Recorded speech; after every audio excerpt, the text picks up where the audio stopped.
In terms of more players to keep an eye on, we are also going to be looking for the essential experienced player, a player that we think who is just that. Their experience is essential to this club. This is a segment that we're going to be keeping in line with all of our previews.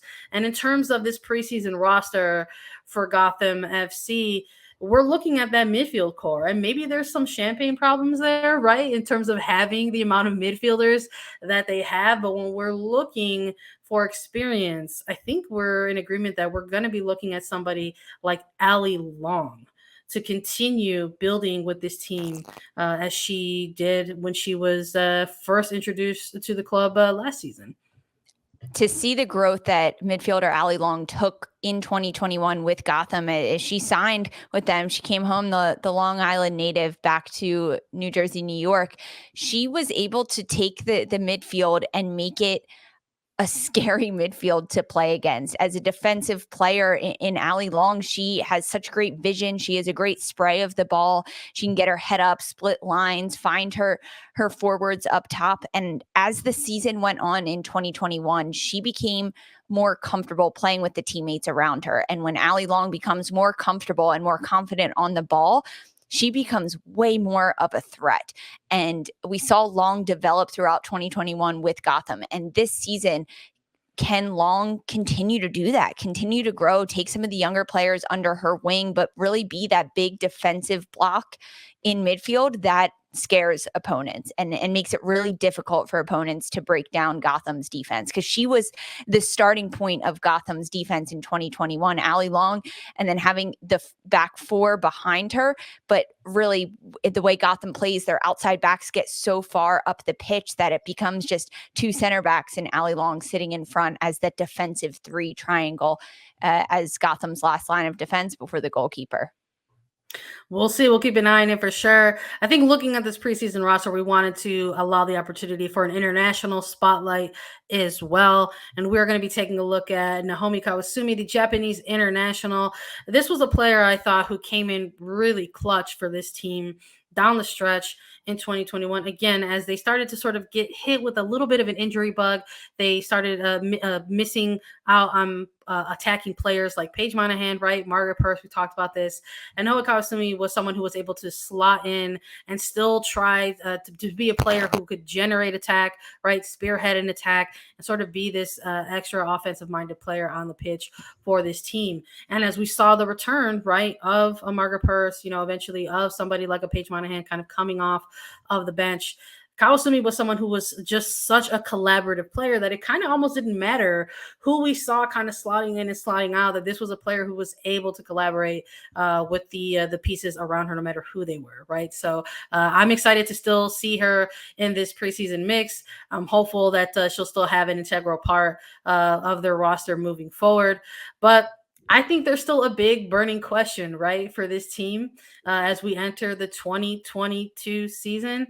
And the big burning question is, can Gotham deliver when it matters? We're looking back a little bit at Gotham and their 2021 season overall. They ended up breaking through to the playoffs. And Lisa, as you mentioned at the top of this episode, they made the playoffs for the first time since 2013 because the NWSL also expanded their NWSL playoff format. So this was the first year in 2021 where it was qualified for 6 teams, right? To be able to say that they were playoff bound versus in prior years when it was just the top 4 teams. So closing out their 2021 season, they played a first ever quarterfinal fixture in NWSL, but it almost felt like it took forever to find out whether or not they were for certain going to be a playoff team. There were several moments down the stretch of the regular season where they were presented with the opportunity to just go ahead and clinch, and it took to the very last moments, the last week of the regular season, to find out whether or not they were going to actually be playoff bound. And they almost didn't actually have a say in it. They actually needed some other moving pieces to help make that happen for them. So can they deliver when it matters, Lisa? That's the most frustrating part of Gotham at the end of 2021. They could have clinched a playoff position way earlier than they did. And ultimately, it came down to the results of other teams to push them into the postseason. So for Gotham, can they take more control of their destiny, especially towards the end of the season? It's a long season. A lot of coaches speak in phases. There's different chapters of the regular season, and it's getting through each chapter, and each chapter has a different goal. But for Gotham, I'm specifically looking at that last phase of the season right before the playoffs, when this is an opportunity to either keep your high seeded spot in the standings or climb up the standings ranking towards the postseason to secure a top 6 spot. So for Gotham, the burning question is they need to be clutch. They need to deliver. They need to take the fate of their playoff destiny into their own hands and secure it. I hope they can do that, but we haven't seen it yet. So that is really the burning question that we are hoping to find out from Gotham this year, from Scott Parkinson, if he can really tie the bow on a season as early as possible and be a playoff team that makes a big difference in 2022, because that's what we need to see from Gotham. And they have the pieces, right? They have all the players and they have the momentum, they have the knowledge, they have the individual parts, but can they put it all together and deliver towards the end of the year? I'm looking forward to seeing it. I know this is a team that we were very excited about with their launch of their rebrand last year, and we're still keeping that excitement around this team going into 2022, looking to see if they can build off of that breakthrough into the playoffs that they had in 2021. In terms of our way too early power rankings, we had them still in a top 4 position. In terms of their projected finish in 2022, we're talking number 1 all the way through number 12, because there are 12 teams now into the 2022 season.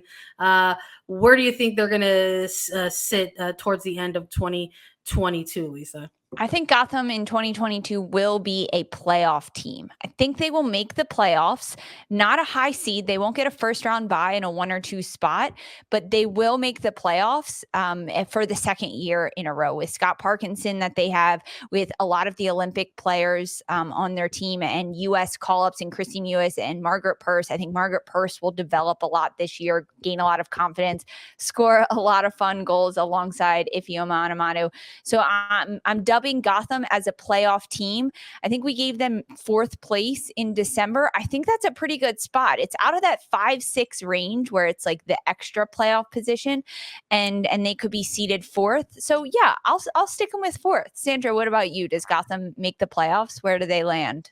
I'm with you. I think we were spot on in December. I don't think that has changed now in February. I do think that Gotham still has enough there to be considered a playoff team.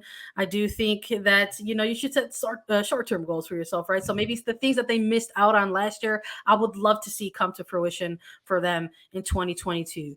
They narrowly missed out on gaining a higher seed and the opportunity to perhaps host a home playoff game. I would love to see Red Bull Arena and Gotham FC and their fantastic supporters group be able to put on and host that type of event in some caliber. So I do think they are a playoff team. I'm not too sure if they're going to be 1, 2, or 3, but I definitely think that 4th is a bump up from next year, or from last year, excuse me, and would be an improvement. So we will see. Everybody stay tuned